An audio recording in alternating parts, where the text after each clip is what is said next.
With a never-ending list of things to buy, it's hard to really pinpoint what you need and what you don't, especially when it comes to lighting because it's not the typical camera lens stuff that we're all used to. But unlike the conventional thought of just getting bigger and stronger lights, especially when we're shooting outside, is not always the best course of action. So in this video, I want to go over a cheap lighting trick that I've been using for a little over a decade now that will absolutely elevate your photography. Let's get into it.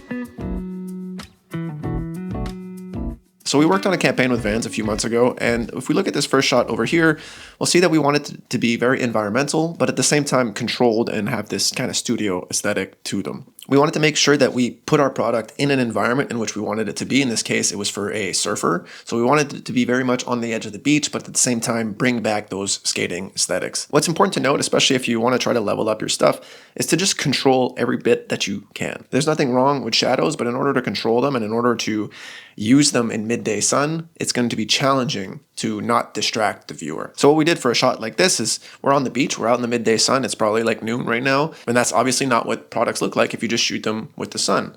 So one thing that we had to do is I had a few assistants, one over here and one over here, so thanks guys, and they were holding up a giant, or well, as giant as I can get, about a 6-foot scrim.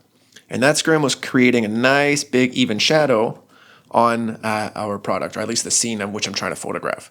Obviously, if you zoom out a little bit, we're going to see too much of it, and we're not going to see any kind of control. It's just going to look horrendous. And I think for a small product, maybe a headshot or a 3/4 portrait or something, I think something like a big 6-foot scrim is kind of the minimum in which you need. If you want to get something that's full body, if you want to shoot like a car, or if you want to shoot something that's a little bit more of a larger scene, you're going to want something like an 8x. So for this shot specifically, since we're only shooting a pair of shoes, it's very small, we were able to create this nice big shadowed over here where all of those, everything just looks like it's cloudy. It looks like it's a very cloudy day, very simple and easy to photograph. I know when we're first starting out, they're always telling us, oh, if you shoot on the cloudy day, it makes it easy. It makes it so much more flattering. But for me, I feel like I've always been unsatisfied with cloudy image days. I've always found them very flat and just boring, which is the whole point. Like that's the idea. But in order to bring back that life, and in order to bring back that, that sunshine, I guess, at least in the very specific way in which I want it, that's where we bring in an 8600 or another big, large flash. So in this situation, it's a combination of having this scrim that's creating me this big old shadow, but then if I did all this on the background, of course, but after, if you look over here, we've got a nice directional shadow from our shoe over here. And that's being created by another flash. In this case, it's an 8600 that is beaming, especially at the angle that I wanted to and in the direction that I wanted to and just at the area in which I wanted to with the specularity that I wanted to tell the story that I'm trying to tell. So obviously this image would have been just like a cloudy, crappy little image, and by adding this sun in, we're able to create a little bit more drama, a little bit more mood, make it look like it fits in the midday sun again, but having slightly more controlled shadows. Now, if we move on to this next shot, let's say you don't have a scrim, and let's say you're thinking about creating images in the midday sun and you don't have a scrim, well, the only other way in which you would be able to do something that's maybe flattering or maybe looks all right and looks, appropriate to the story you're trying to tell will be to backlight it. You know that if you keep the sun behind your subject, if you keep the main or the brightest light source behind your subject, your actual thing that the camera sees should be pitch black, or at the very least, a really dark shadow. In this case, we can see over here on the left side that the shadow that's being created is from the opposite side of where the sun is. And then I'm filling in, let's zoom out a little, I'm filling in with a big old flash over here, all of this extra light. Now in this situation, it does create a little bit of this too light effect, which is not always the ideal situation. But for a graphic style image here, where there's not a whole lot of environment, it's not like we're on the beach and there's two suns and there's lights coming in from two directions. It's literally just the sky, and we're filling in some of that light from the sky. Sometimes in this situation, if you want it to be a little bit softer, a little bit more of a naturalistic type look, we can either have a very large reflector here that's not exactly creating as harsh of a highlight as this is, or what we do is we just turn it with the sun a little bit and we use that diffusion scrim that we had before in order to create this like softbox look on our product. However, for this specifically, especially that this was a Vans ad, I didn't mind it to be a little bit more gritty and rustic, especially from a skater's perspective. I wanted to be able to tell that story of, just, oh, I found my pair of shoes, I'm going to go rip it, and I'm going to, land a couple kickflips. So now if we move to this one over here, if I would have lit that same shot with this like two-sided sun, so let's just bring this over here. So if I would still see the sun in this shot, creating, this left to right shadow, and then I filled it in with my flash that's clearly over here and doing this right to left shadow, that would have been maybe a little bit more, like we're in space or like we're in Mars or something, where there's somewhere where there's two suns, which is not what I'm trying to do. So in this case, I think it was very important to not see the sun and to not even know necessarily where that light's coming from. Now, of course, if you zoom in, there are a few mistakes in the shot catch. You know what? We'll get to those in a sec.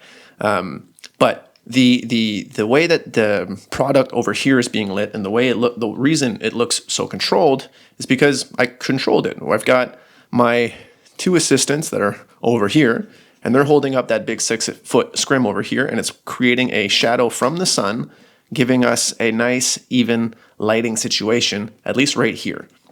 If you look in the background, you will notice over here, you can tell that the sun is actually over here and it's going this way because we've got our highlight here and our shadow here.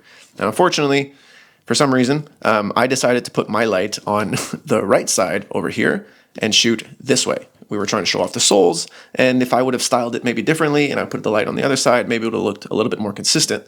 But in this situation, we've got a sun coming in left to right, and I've got my flash going in right to left. Lit just like it was in this one, except I'm choosing to not see the sun to make it a little bit more consistent for the viewer. Unless you're specifically looking here and you're understanding that that sun is going left to right, it shouldn't be as distracting. But I will say, looking back at these images, maybe 4, 5, 6 months later, I see that as a little bit of a mistake, and I wish I would have done it a little bit differently.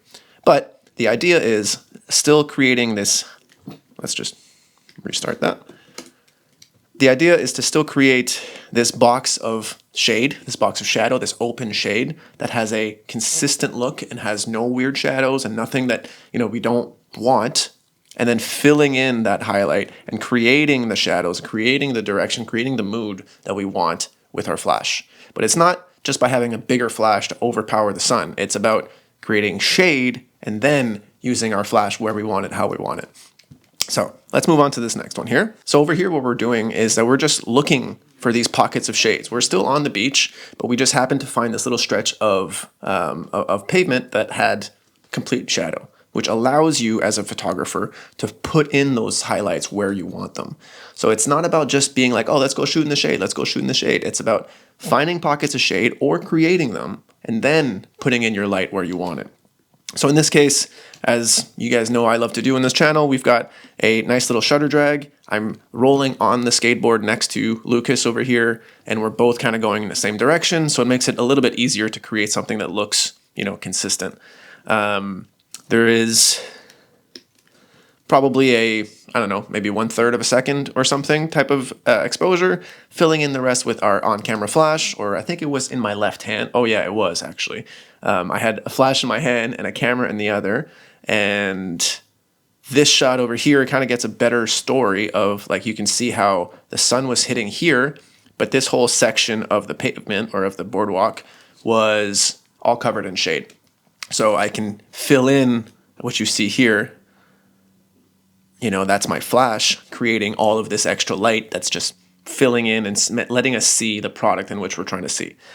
A shot like this, yeah, is it super tack sharp? Is it a little out of focus? Is it technically perfect? No, but it tells the story of the skater while also showing the new and improved soul that Vans wanted us to focus on. By shooting with a little bit more of this action, a little bit more of this, this drama, we're able to tell a little bit more about this like action-packed story. The idea is the same though, where we're trying to find these pockets of shade and adding the light where we want it. And it's controlling these weird hard shadows that we don't always want that makes it, that really elevates your photography to that next level.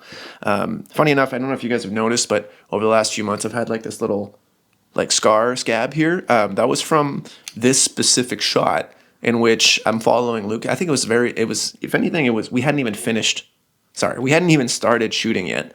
It was still like kind of like warming up. We were still prepping. We're like, hey, let's try doing this way. Well, let's block it. Let's go this way, see if it looks better this way, which way we wanted it.